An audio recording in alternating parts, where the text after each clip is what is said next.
we go. Hey, Steve. Sorry about that. I'm not No, good at this stuff. good to see you. Good to see Good to you. be seen. How are So you what's today? up? I'm great. I'm great. It's 100 degrees here in Maryland. So as soon as I'm done with you, I'm in the pool.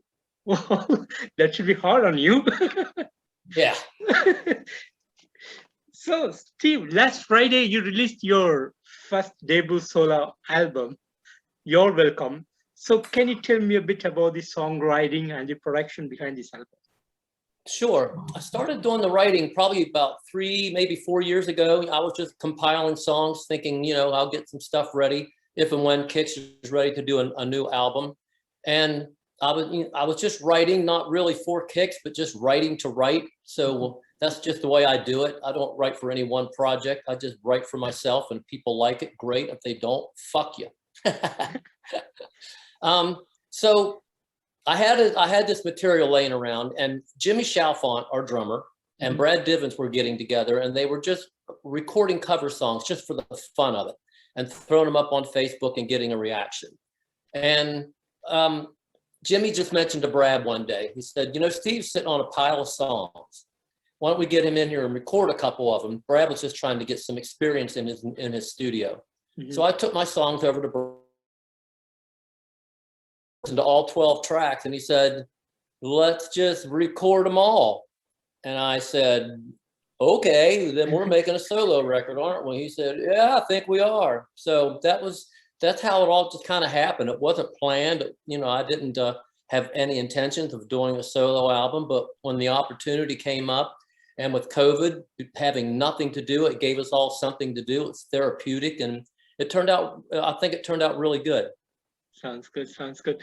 And this 12-track album is an amazing hot rock album of the year, and you guys made a tremendous job on this one. It sounds amazingly beautiful. And what would be the plans in accordance with this album? You have any touring plans or something like that? I don't know about that, because Kix has so many makeup shows to do from 2020. Probably the only opportunity for us to go out and play some of this stuff would be in January and February of next year, when Brian goes to Europe with Rhino Bucket. So we would have some free time, given everybody's schedule would allow it, and if Brad was not out on the road, because he does front of house for Enrique Iglesias, so he's a pretty busy guy. But who knows? One day we may be able to get together and just for the fun of it, go out and play this music. Sounds good. Sounds good. And talking about the cover art of the album, I know it was you who did it, and you have given a free autograph to the whole world, so that people don't have to come and that's the whole autographs. Idea. So was it that same concept? That's the whole idea. In your mind? Well, that started in 1981 when Kix first started doing in stores, and we would sit there for like 3 hours just signing records, and everybody would come by and go, can you say something special to me or do something special? And after hours of it, you run out of ideas. So I just started drawing that little stick man. I say, I'll give you a self-portrait. And it just kind of caught on from there. And every time I gave an autograph, they wanted my little stick man along with it. So when racking my brain for an album cover, I just thought, make it simple. Just sign the top, stick man in the middle. Now, what am I going to call this damn thing? And I was asking Bob and Brad and Jimmy. I said, I don't know what we want to call this. And a couple hours later, Bob Perry texted me and he said, you're welcome. And I thought, that's perfect, because that's part of my act with Kix. I always get the audience to yell back, you're welcome, after I say thank you. So it all just came together. Sounds amazing. Sounds amazing. And one of the track in this album, Kid Dynamite, I know it's a tribute you made for Ronnie. So I know he's in rehab stuff now. So how he's doing now? Ronnie's he's in recovery. As far as I've heard, because it's really hard to get in contact with him right now, because he's under arrest, house arrest.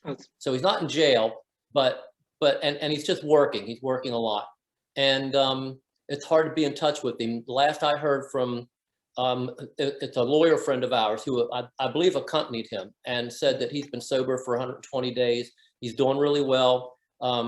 Doesn't expect to be back this year, but hopefully if things go well for him and he is able to get a complete full recovery, he might be able to come back next year. Sounds good to me. Sounds good to me. And what would be do you have any plans that is coming up with your band Kicks anytime recently?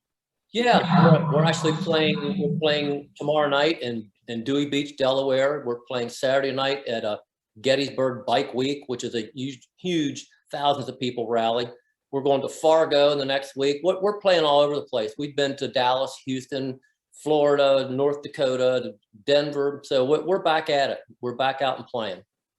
Sounds amazing. And it's been almost 40 years that you guys are making amazing music to the metal world and the hard rock world, and brilliant music so far from you guys. And how do you feel thinking about the moments that you have come so far?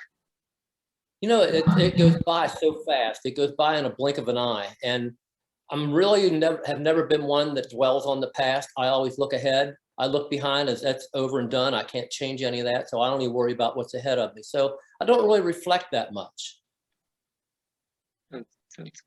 And would you be doing more solo albums in the future? No idea. I wasn't planning on this one. So I'm not sure. I guess it would depend on if enough people bought this and liked it and would want another one. I leave it up to the people. If they want another one, I have no problem writing one. Sounds good. Sounds good. And would you like to share some of the greatest moments that you had over the years, Steve? There's many, many, many. Probably the one that stands out the most.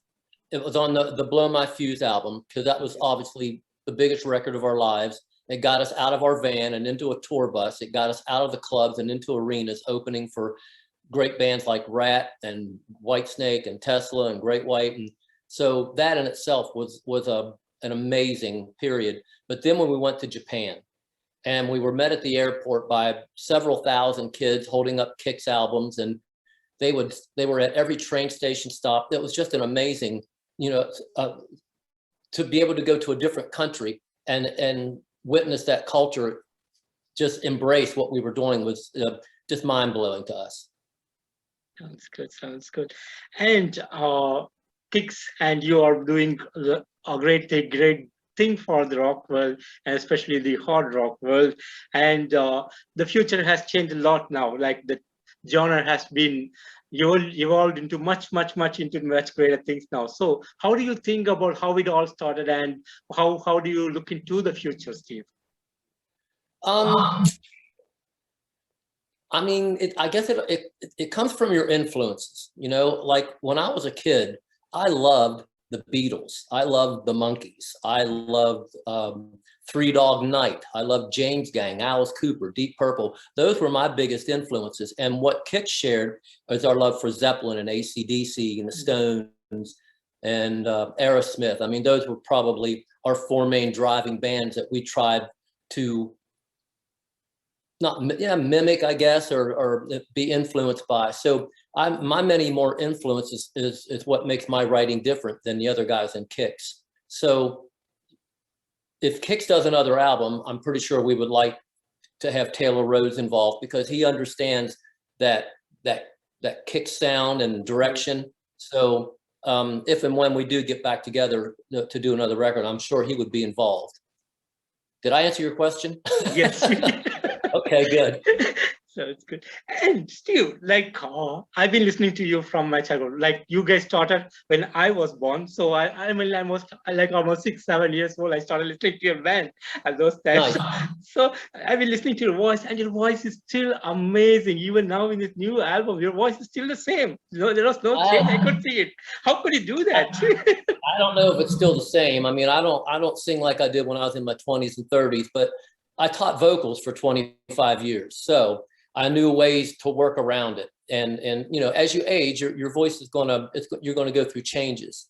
But I've been fortunate, and I think the teaching has kept my voice strong. And going through my years in my band Funny Money kept my voice strong. So I've never really stopped to allow it to weaken. So I think that has a lot to do with it. Sounds amazing. Sounds amazing. And do you still give vocal training to people? When COVID hit, the school that I taught in had to shut down for several months. And after getting a break from it, I realized that I had done it for 25 years, and I think that's probably enough. Kicks was really busy, and honestly, when the pandemic hit and we got that break, no travel, no leaving the house, I loved it at first. I loved the break, so I had no intention of going back to teaching once I'd stopped. Sounds good. Sounds good. And Steve, finally, do you have a message for your fans around the world? Well, for those of you who don't know how to order the new album, you can go to, it's called Right Rock, RIGHTCK, Right Rock Sportswear, and they sold out. We sent them 500, and they sold out in 2 days. So it's on back order now, but you can still order it from there, or you can download it from iTunes or Amazon or wherever you stream from. Sounds good. Sounds good. And have you put some kind of merchandise like a T-shirt or something that goes along with this new album? We're working on that. Yeah, like I say, this thing is flying off the shelves, and we sold them at a festival we played the other day, and sold over 100 of them in 1 day. So yeah, it's going well. So yeah, I think there's a T-shirt coming. Sounds amazing, Steve. And Steve, thank you so much for giving music over the years and still giving music and great music to us and to the world. And thank you so much for giving me this opportunity to speak to you. And it was really an honor and pleasure to talk to you today. All my pleasure. Thank you. Thank you. And you have a good day ahead, Steve. Thank you. You do the same. I'm going to the pool. Yeah, take care. Bye-bye. See ya. Yeah. Bye.